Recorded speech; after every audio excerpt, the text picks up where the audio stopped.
Hi guys, welcome back to another video. Today just want to chat about some of the interesting events that's happened over the past weekend, specifically with the Formula One, as we basically build into the last weekend of the race calendar being at Abu Dhabi.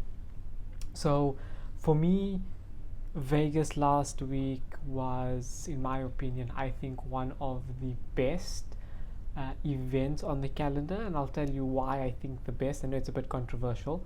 The main controversy around Vegas specifically was that, as compared to the other race events in the calendar, is there's a lot of Hollywood entertainment, celebrity, I think, focus on it as opposed to a lot of the other events, and a lot of people don't like that it's not race or F1 focused as opposed to essentially the other events in the calendar, right? However, I think that that is probably the best, or if not one of the most important races, because you also want to be growing the audience, get different people into F1, be able to get different countries, different circuits on board, right? That's what the sport is about in terms of growing and reaching different target audiences. So in this particular race, I feel that there's a lot of, or a big majority of people that focus a lot on Hollywood and celebrities and focus on what they're doing and where they're going to be, that would have got visibility into the sport. And it also just, shines light on the sport per se. However, the race itself didn't start off to a good start, right? So with that whole drama of drain covers coming loose, landing up damaging the cars, on the next session we had spectators being kicked out of the stadiums or out of the stands, and then you had this whole thing around certain spectators couldn't see the track and being blocked, and a lot of controversy around it. I think there was a lot of negativity around what the race was actually going to be like. And lo and behold, on race day, I think it was probably one of the best races of the season, right? You had huge battles up front between Charles and Perez and Max. You had Ocon, for me, who was like phenomenal, coming from 14th right up to 4th, just missing out on podium. Like, that was a phenomenal drive, right? Now, when you look at it in the bigger context, yes, Abu Dhabi is the last race. Yes, Red Bull's already essentially taken the Constructors' Championship. And if you actually look at the points, Max Verstappen could have or has contributed to the Constructor Championship by himself without the need for Perez, right? But it's still important because you're battling now for second and third place on constructors, which is Mercedes and Ferrari, which I think currently is like 4 odd points somewhere around there between the two. So there's a lot still to race for on this weekend. And then you hear rumors around, well, not rumors, but I guess there are rumors of reporters asking Lewis Hamilton, whether he has been contacted by Christian at Red Bull to move to Red Bull, and for me that's like such a big thing, because Lewis has had a whole dominant career, prior to sort of Max now having this domination at Mercedes, with the team at Mercedes. And you've had George Russell, who's come on as the young, hungry talent, who's also phenomenal.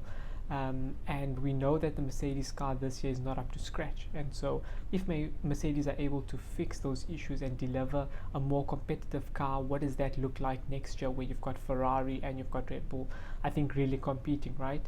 And I think that's where things really become interesting, is that if Lewis had to leave that and move over to Red Bull, you would have, I would say, predominantly a team and a car that has been built around Max Verstappen.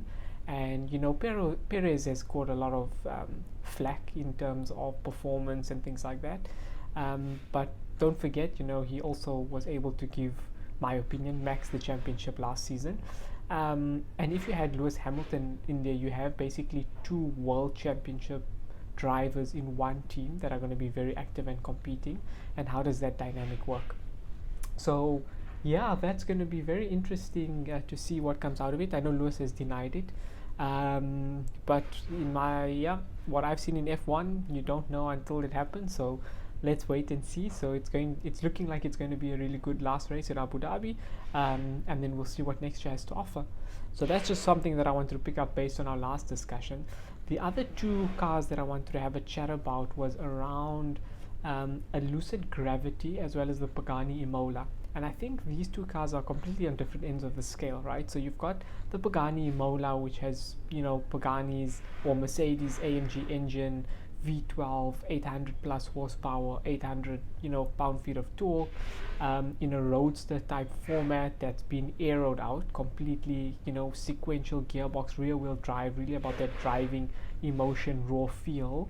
And then on the other hand, you've got Lucid Gravity, which is a family SUV, for lack of a better term, hyper family SUV. I don't know what's the correct way to describe it, which you could configure as a 7-seater, third row seat, $80,000 odd, I think, starting price, 2 electric motors, all-wheel drive, that can be optioned up to 1,000 plus horsepower, right? And when you look at it, it's got a drag coefficient less than Tesla Model X. I guess it competes then with the BMW iX and the Mercedes EQS as an example. But it looks really, really good. My opinion, again, I know looks are very subjective.